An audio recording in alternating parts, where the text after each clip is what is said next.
Hello everyone, you join me today in the 2025 Toyota 4Runner, the 6th generation of their formidable mid-size SUV. I'm testing it out today in the iForce-MAX configuration, so the 2.4 litre turbocharged 4-cylinder and the hybrid powertrain, which is definitely a departure from what we knew of the previous 4Runner, but this trend has been going on with Toyota's latest products for a few years now, so hopefully I'm not startling anybody. I've come to test this iForce-MAX in the Tacoma, which is what the new 4Runner is very much based upon, and there's quite a few things to talk about with the powertrain, so I'll get to that first and then later on address everything that's going on here with the 4Runner. So the iForce-MAX is a hybrid powertrain that is yes to the benefit of fuel economy, but it's not like it has a drastic change over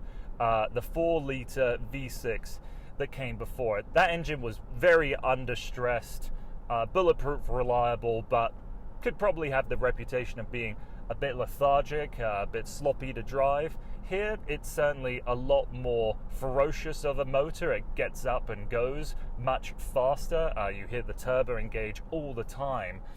But it feels like it kind of runs out of its energy halfway up in the rev range, whereas the old V6, you could have a fairly decent pull all the way to the red line. The benefit of the hybrid system is that it's able to deliver power when we don't have the turbo engaged, or the 8-speed transmission is switching from gear to gear, and it also acts as the starter motor, so to say, to get you off of the line, and then the engine kicks in. There's a little bit of a rumble, a little bit of a vibration you feel most of the time when the engine fires up. It's not as refined as what we'd find in the Prius or RAV4 hybrid, anything like that. But again, that's not really the point of this hybrid powertrain. It's not to be eking out every little drop of gasoline. It's to assist in areas in fuel economy where you don't really need that heavy of a load. So going through parking lots, stop and go city traffic, or coasting down a hill. The one thing that I wish we had that we don't is some kind of hard button to lock it into an EV mode like we do in, let's say, the RAV4 hybrid. We're talking about two different methodologies and implementation of the hybrid tech. So I know it's not really to be expected, but even if you go into the eco mode of the various driving modes, which if I'm honest, I could barely tell a difference between any of them, I'd like to be able to force the system to recognize that I'm about to go down a hill that lasts for a kilometer, and instead of half of that time being just hovering around the 1,500 RPM, actually force the engine off. Of course, the systems won't always listen to you in the way that they don't always listen to you in those more commuter products, as I said previously, but at least I have an input of some kind. The combined horsepower and torque of the iForce-MAX is 326 horsepower and 456 pound-feet of torque. I'm currently cruising at about 80 kilometers an hour, 1,500 RPM, stomp on it.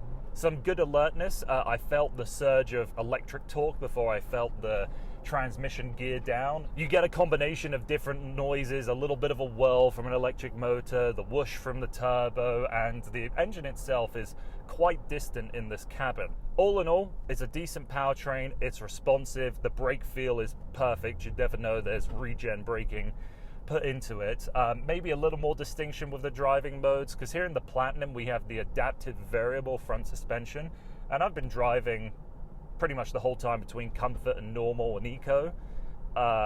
Couldn't feel a difference there. Going into sport and sport plus, maybe you feel the front end tighten up a little bit more in bumps, it sets itself straight, perks up a little faster. All very fine margins, if I'm honest. The rest of the driving experience, unfortunately, there's some areas in which the 4Runner lets me down personally due to my size and my height. To get the seating position where I really want it, I feel like my knees are above my hips. So long highway drives, you get that little tenseness there in your flexors, which means it doesn't quite suit me right, which is a shame because these beautiful semi-align leather seats are very soft, quite supportive, and I love them in this navy blue configuration.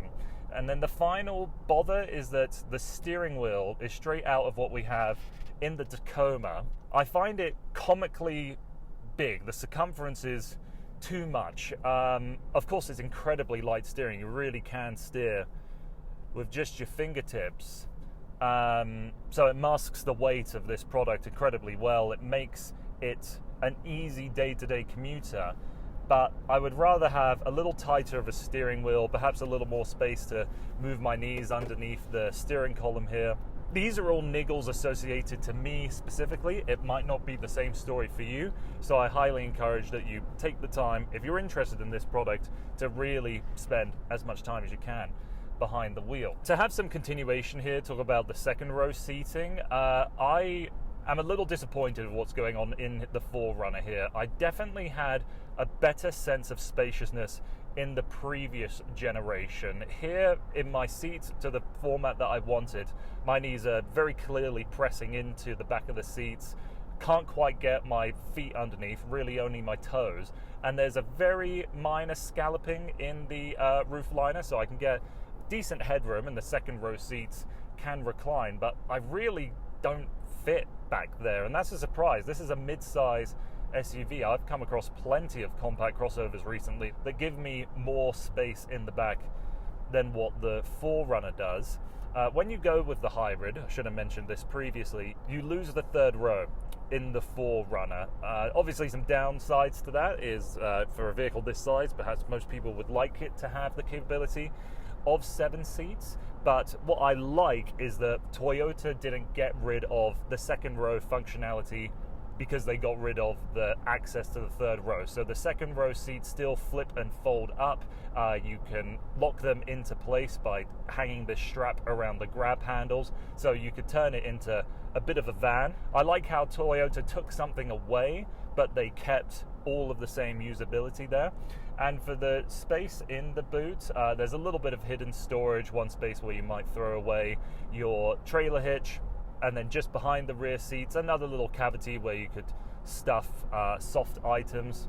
And there is designated spaces for the jack. You can see there's a cubby where the conventional lead acid battery lives, and there's a full-size spare wheel underneath the trunk. So there's plenty of efforts been made to allocate storage effectively in this product, but with a 1.9 kilowatt hour battery pack, giving that step over in the boot, probably not the most well packaged designs, but you give them the space, they put it in there, and it is acceptable enough. You might have a little bit taller of a load height to get stuff into the back, but I think most people are going to be able to look past that. Carrying on with the trunk, you have the sliding rear window like we have in the Tundra, present in the 4Runner. This is a great feature if you're stuffing the back full of things, like for camping gear, you're keeping your most regularly removed items on top. You can just drop the glass and not have to worry about things flopping out all on the floor. And then some standard tech for the 4Runner includes the 14-inch touchscreen, the 12-inch digital instrument cluster with a little bit of customization to it. I like how you can have all sorts of different layouts with the off-road modes, your trip computer, the percentage of power delivered from the battery pack or from the turbo. The storage for the 4Runner I do think is pretty damn good. Multiple levels here in the door cards. It all looks like it's kind of like open spaces, so easier to clean, I suppose. Got some chunky grab handles for the front passenger in case your off-roading is getting a bit too hairy for them. Driving a highway speed now, I'd say that it's moderately quiet in here. It's clear the 4Runner's boxy shape is catching wind in a few different spaces, but it really isn't so loud that I have to raise my voice with the stereo off to have a conversation with the person beside me. Material choices, I've gone on a few times about how much I like this leather. It's Lexus quality leather in here, it really is. Even though I'm not quite fond of the size of the wheel and my seat positioning, love having this pad up here for the elbows, and then everything else feels like it's mostly well set to me. So final thoughts on this product is that it has had some level of departure from the 4Runner that we know previously, and this being its most on-road, well-suited trim.